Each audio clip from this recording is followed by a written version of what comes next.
नमस्कार। आज हम पहुंचे हैं भिवानी के DWPS स्कूल जो देवसर में है। आज हम आपको मिलवाएंगे उनकी नई प्रिंसिपल डॉक्टर निर्मला नीतू से, जो DWPS स्कूल देवसर की प्रिंसिपल हैं। मैम, आपका स्वागत है। बहुत बहुत धन्यवाद सर। अभी ने मैम रिसेंटली ज्वाइन किया है मैम ने अभी भिवानी में। मैम, इससे पहले आप कहाँ थे? सर मैं जी ग्रुप के साथ थी और मैं वर्क कर रही थी as a cluster school director, जहां मेरे पास 11 स्कूल थे जिनकी कार्यशैली मैं देख रही थी।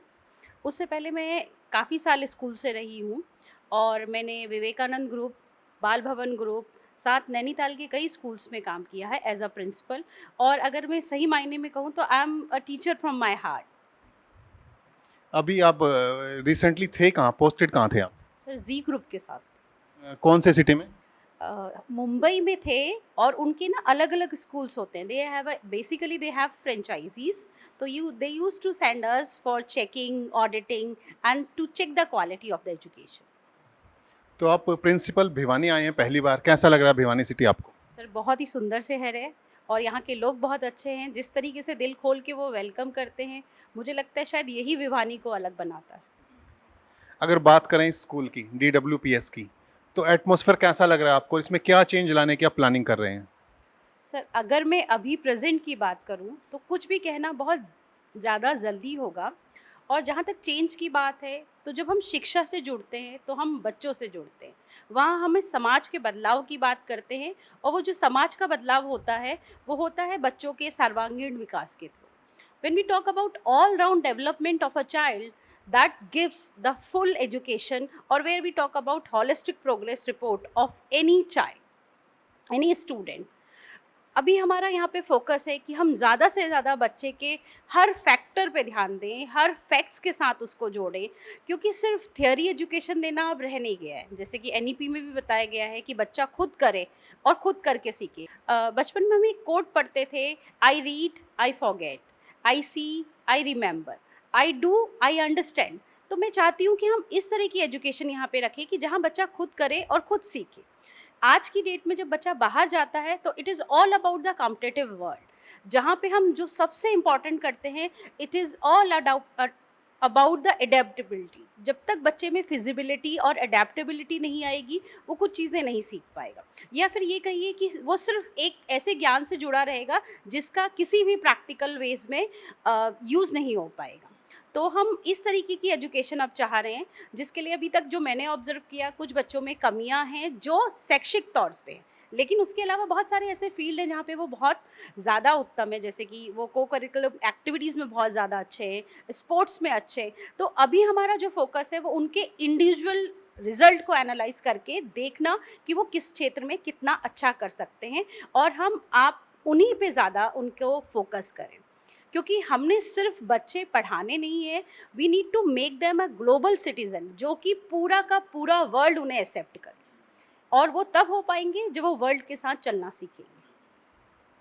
अभी बात करें भिवानी की, और काफ़ी स्कूल्स में रहे होंगे आप, तो क्या लगता है भिवानी और उन स्कूलों में क्या फ़र्क लगता है आपको? सर देखिए, विवानी का जो मेरा एक्सपीरियंस है ये पहला है, और इस तरह के एक छोटा शहर जिसे मैं कहना चाहूँगी कि इस तरह का एक्सपीरियंस शायद मेरा पहला ही है। तो बहुत ज़्यादा जल्दी होगा मेरा कुछ भी यहाँ पे कहना। लेकिन जो बच्चों के अंदर मैंने देखा है, और जो अभी तक जितने पेरेंट्स से मैं मिली हूँ, वो बहुत एक एक्सपेक्टेड वे से आपको देखते हैं। मतलब they have very high expectations from you. वो चाहते हैं एक बदलाव, और इसी उम्मीद से वो आपको देखते हैं। जैसे मैं जितने पेरेंट्स से अभी तक मिली, जब मैं बच्चों के सामने जाती हूँ तो उनको लगता है अरे मैम आए हैं, कुछ नया करेंगे। तो वही एक मन में आशा है कि जो वो सोच रहे हैं वो हम करें। बिल्कुल, क्योंकि मुंबई जैसे शहरों में आप रहे हैं, काफ़ी बड़ा सिटी है मुंबई, तो वैसे भी इंडिया की जान है। और भिवानी अच्छा शहर है लेकिन थोड़ा छोटा शहर है। अभी बच्चों के लिए आप कुछ नया क्या स्टार्ट करने जा रहे हैं आपके स्कूल में? सर सबसे पहले तो हम बच्चों के लिए कर रहे हैं कि वो हर क्षेत्र में विकास की ओर जाएं, जिसमें हम कई तरह के प्रोग्राम्स उनके साथ लेकर चल रहे हैं। हम एआई पे फोकस कर रहे हैं इस समय। हम उनकी स्पोर्ट्स एक्टिविटीज़ को और इन्हेंस कर रहे हैं। जैसे कि आपने देखा होगा, हमारे पास इतना बड़ा ग्राउंड है, तो इसमें हम बहुत सारी एक्टिविटीज़ लाइक क्रिकेट, आपका वॉलीबॉल, स्केटिंग्स वगैरह। उसके बाद हम स्विमिंग के लिए भी शुरू कर रहे हैं, बट अभी इसमें थोड़ा सा हमें समय लगेगा।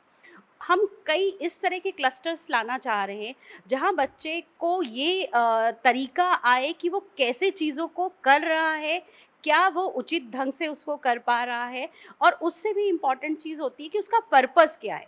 जब हम बात करते हैं एजुकेशन की तो हम हमेशा बात करते हैं एनईपी की बात करते हैं, नॉर्मली आपने देखा ही होगा। तो जो एनईपी भी कहती है, एनईपी बेस्ड होती है एनसीएफ पे, एनसीएफ भी कहता है करिकुलम गोल्स, कि आपका गोल क्या है और आपकी आउटकम क्या है। तो उस आउटकम में जब हम बात करते हैं तब हम बात करते हैं उसकी ऑल राउंड डेवलपमेंट की। तो अभी हमारे जो चीज़ें चल रही हैं, हम चाहते हैं, जैसे मैंने हमारे यहाँ स्पेशली एक शुरू किया है शब्द प्रणाम। मैं चाहती हूँ कि बच्चा हमारी जो वैदिक संस्कृति है उसको एक आधार बना के आगे चलता रहे, उसके साथ साथ वो इंटेलेक्चुअल लेवल पे भी हाई हो, प्लस फिजिकल लेवल पे भी हाई हो with the physical activities. Even the mental level of the child, of the student should be high. वो लॉजिकल फॉर्म में हम कर सकते हैं। हमने यहाँ पे अभी एनडीए के लिए चीज़ें शुरू करने की प्लानिंग करी हुई है। यूपीएससी में हम अपना एक कंट्रीब्यूशन देना चाहते हैं, क्योंकि बच्चे का अगर बेस पहले से ही अच्छा बन जाएगा तो उसको अचीव करने में कोई प्रॉब्लम नहीं होगी। एंड मोर ओवर जो मैं पर्सनल करना चाहती हूँ as an educationist, as a parents, as a teacher, वो ये कि we always teach them how to get the success. हमने उनको सक्सेस करना सिखाया, सक्सेस को सेलिब्रेट करना सिखाया, बट कहीं ना कहीं हम उनको फेलियर को एक्सेप्ट करना नहीं सिखा पाते। तो ये मैं ये नहीं चाहती हूँ कि हमारे बच्चे फेल हो, लेकिन मैं ये ज़रूर चाहती हूँ कि सोसाइटी ये चीज़ सीखे कि हाउ टू एक्सेप्ट और how to handle the failures also. Because I read a quote somewhere that there is no failure, there is only feedback. तो उस फेलियर से हम कुछ सीखते हैं, हम उसे कैसे हैंडल करते हैं ये इंपॉर्टेंट है। जो मैंने आपसे पहले भी कहा, एडेप्टेबिलिटी, वही हमें सिखाती है कि हमें किस तरह से सर्वाइव करना है। लॉजिकल थिंकिंग, क्रिएटिव थिंकिंग, ये सब चीज़ें यही है जो हमें बताती है हमें समाज में ज़रूरत के हिसाब से कैसे चलना है। देखिए, हम सब एजुकेशन से जब जुड़े हैं तो आप जानते हैं जैसे जैसे समाज में बदलाव आया, एजुकेशन में बदलाव आता चला गया। या ये कहिए कि जो जो एजुकेशन में बदलाव आया है वैसे ही समाज की सोच बदली हुई है। तो हम एज एन एजुकेशनिस्ट बहुत अहम भूमिका प्ले करते हैं, और यही मैं अपने टीचर्स के साथ उम्मीद लेके चलती हूँ कि हम समाज में एक छोटी सी पहल और शुरू कर पाएंगे।